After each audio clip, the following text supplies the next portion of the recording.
Hello class, स्वागत है सभी लोगों का आज के इस सेशन में। और आज हम क्वेश्चन नंबर 7 एक्सरसाइज 2.1 देख रहे हैं।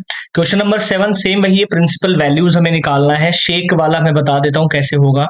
हमारे पास दे रखा है सेक इनवर्स 2 अपॉन में अंडर रूट 3। सबसे पहले जो मैंने कल भी लास्ट क्लास में बताया था कि इसकी जो वैल्यूज है ना, ट्रिग्नोमेट्रिक वैल्यूज, वो सभी आप लोगों को याद होना चाहिए। ठीक है, आपके लिए सवाल इजी हो जाएगा। तो मैं यहां से स्टार्ट करूंगा। लेट वाई बराबर सेक इनवर्स 2 अपॉन में अंडर रूट 3। सेक इधर चला जाएगा तो ये सेक वाई बचेगा और इधर आ जाएगा 2/√3। ठीक है, अब आपको पता है कि सेक में 2/√3 किसकी वैल्यू होती है, तो सब लोगों को टेबल देख लेना और मालूम होना चाहिए, याद होना चाहिए। ठीक है, पाई/6 यानी कि 30 डिग्री की होती है। ये हमारे पास आ जाएगा सेक वाई। अब आपको ये भी पता होना चाहिए कि इसकी जो रेंज होती है वो रेंज कहां से कहां तक होती है। साइन की मैं बता चुका हूं, कोसेक की बता चुका हूं, टेन की बता चुका हूं, कोस की बता चुका हूं। सेक की क्या होती है देखिए, कोस और सेक की सिमिलर है। कोस की 0 से पाई होती है, लेकिन यहां पर आप निकाल दीजिए पाई/2 को निकाल दीजिए। ठीक है, पाई/2 को निकाल दीजिए तो कोस और सेक में सिमिलरिटी होती है, साइन कोसेक में सिमिलरिटी होती है।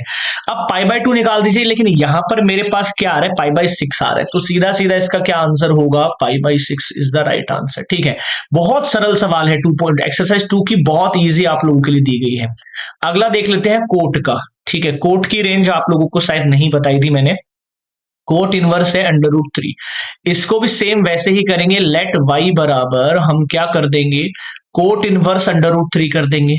यहां पर कोट वाई बराबर अंडर रूट 3। अब अंडर रूट 3 कोट में किसकी वैल्यू होती है, ये आप लोगों को पता होना चाहिए, पाई/6 की वैल्यू होती है। ठीक है, तो ये मेरे पास क्या आ जाएगा, कोट वाई बराबर कोट पाई/6। अब टेन की रेंज मैंने आप लोगों को क्या बताई थी, ये भी आप लोगों को पता होना चाहिए। टेन की रेंज क्या बताई थी मैंने आपको। ठीक है, इसकी जो रेंज होती है 0 से पाई होती है। ठीक है, 0 से पाई कोट की रेंज होती है, ध्यान रखिएगा। ठीक है, ध्यान रखिएगा, 0 से पाई होती है।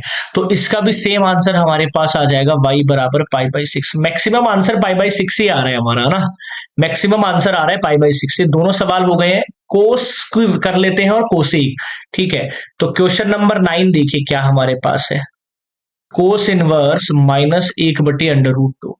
सेम वही करेंगे। लेट वाई बराबर और यहां पर कोस इनवर्स -1/√2। तो ये हो जाएगा कोस वाई बराबर -1/√2।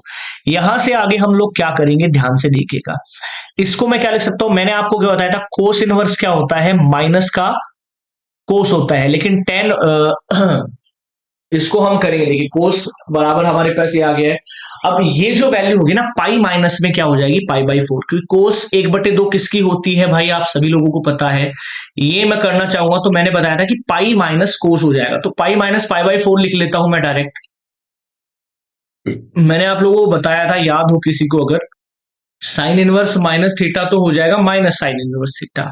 लेकिन कोस जो इनवर्स होता है माइनस थीटा, उसको आप लिख सकते हैं pi minus cos inverse theta, या फिर कोस इनवर्स लिख सकते हैं पाई माइनस थीटा भी आप इसको लिख सकते हैं। तो मैंने पाई माइनस पाई/4, क्योंकि 1/2 किसकी वैल्यू होती है, पाई/4 की वैल्यू होती है। यहां से इसको थोड़ा सा सॉल्व करेंगे, ये मेरे पास आ जाएगा कोस वाई। तो यहां से कोस वाई बराबर मेरे पास आ जाएगा कोस, और इसकी पूरा सॉल्व करेंगे तो 3π/4 मेरे पास आएगा। ठीक है, 3π/4 आएगा। अब इसकी जो रेंज होती है कोस की, वो क्या होती है, 0 से पाई होती है। मतलब ये उसके बीच में आ रहा है, तो कोस से कोस काट दीजिए, y बराबर 3π/4। यही हमारा क्या हो जाएगा आंसर। इसकी रेंज की भी मैं आप लोगों के लिए एक फोटो पोस्ट कर दूंगा कम्युनिटी सेक्शन में, वहां से जाके जरूर देखिएगा। क्वेश्चन नंबर 10 लास्ट क्वेश्चन है हमारा आज के सेशन का। क्या हमें दे रखा है, प्रिंसिपल वैल्यू निकालनी है, कोस -अंडर रूट 2 निकालना है। ठीक है, अब वही सेम हम यहां पर भी करेंगे। लेट वाई बराबर कोसेक इनवर्स -अंडर रूट 2। यहां से मेरे पास क्या आ जाएगा, कोसेक वाई बराबर -अंडर रूट 2।